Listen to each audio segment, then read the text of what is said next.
Well, here on Fast Forward, we regularly talking about what's new and what's next, but today we're talking to someone whose full-time job it is to think about the future and how it may impact business, governments, and individuals. He's Paul Saffo, and he's managing director of Foresight at Discern, which is a San Francisco-based research and consulting firm. Paul, thanks for joining us. One of the other credentials that I enjoyed looking at in your bio is you're on a committee at the National Academy of Sciences. It sounds very dystopian. It's the Committee on Forecasting Future Disruptive Technology. So obviously you spend a lot of time thinking about what is coming down the pike. Let's talk first of all about the new economy. A lot of people have talked about this sort of shift to a new economy. The president has talked about it. Other folks have talked about it. I've heard it called the thought-based economy. You have a different term for it. Talk to us about that. Well, I think what it is if you want to make sense of the future, always look back twice as far as you're looking forward. In 1900 to 1950, we had an industrial economy. Central actor was the worker. The whole focus was production. From the 50s until 2 years ago, it was a consumer economy. It was all about sales, consumption, and the like.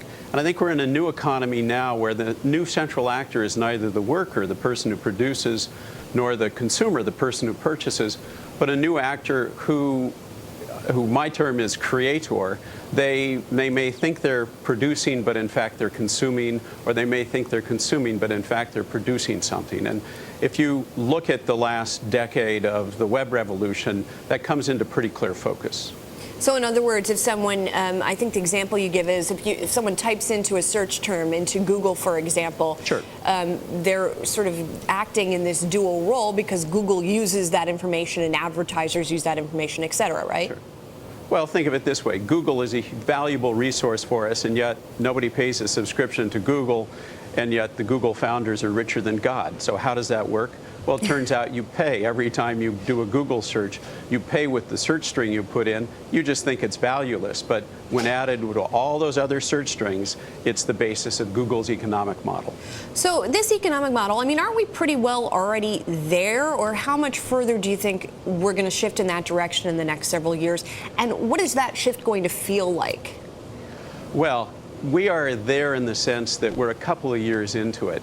The consumer economy emerged in the 1950s alongside the advent of television, which was that crucial vehicle for inflaming consumer desire. It's no coincidence that the creator economy has emerged alongside the emergence of the web. So you can think of this economy as being like the consumer economy in 1955. Lots happening, but it's still just barely getting started. So the bottom line, though, I think, is what we're in for is a decade of turbulence. And what is that turbulence going to be like? Is it a matter of more of what we have seen, that manufacturing really continues to move away from the U.S.? You continue to have more activity on the technological side? That's a big part of it. You know, the last 2 decades were what were famously referred to as the Great Moderation, a period where there was relative stability in GNP, interest rates, employment, unemployment, industrial production.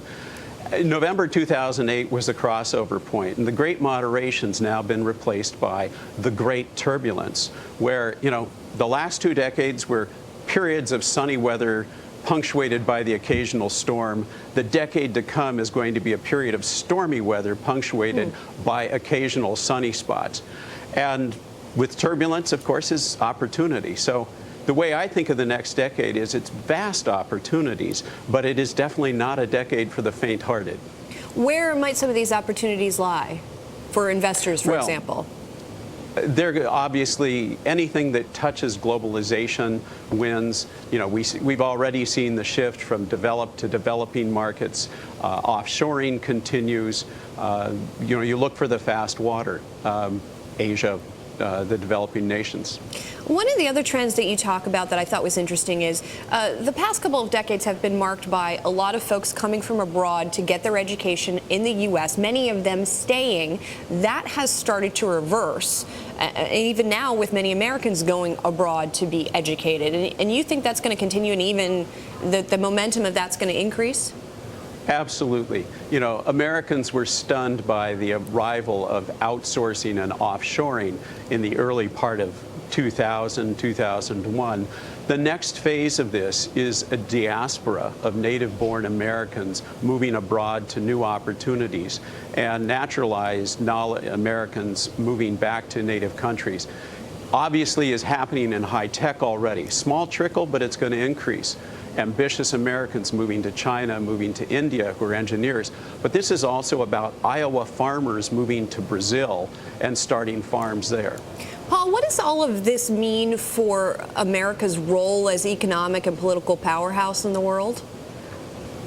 Well, you know, when the Berlin Wall fell, we entered a world where there was only one superpower. And what we discovered is in a world of only one superpower, there really can't be any superpowers. So we're going to be the first among many equals, but we're going to have to get used to this new phase. And I think, above all, the United States has to recognize, you know, with the end of the Cold War, it was the end of the arms race and the beginning of a brain race. And unfortunately, in the last 2 decades, the United States has been unilaterally disarming in this brain race by neglecting its educational institutions and making the foundational investments we need for the next economy. Paul, I'm afraid we only have about 30 seconds left, but I want to quickly ask you about one potentially disruptive technology or helpful technology, and that's robots. What do you see on that front in the next 10 years? We're poised on the edge of a robotics revolution. Parts of it are already here. There are over 1 million robots, industrial robots out there. Companies, big companies people have never heard of, like Fanuc, build those robots. Your car was built by a robot. We have industrial robots, we have service robots, we have military robots. The big surprise sometime in the next decade will be capable consumer robots. Somewhere out there is the Steve Jobs or Bill Gates of consumer robots, toiling away in a garage unnoticed. All right, well, we'll have to keep an eye out and an ear out for news of that person in that garage. Paul, thank you so much for joining us. Appreciate it. Thank you. Paul Saffo is Managing Director of Foresight at Discern Analytics, and he joined us from San Francisco.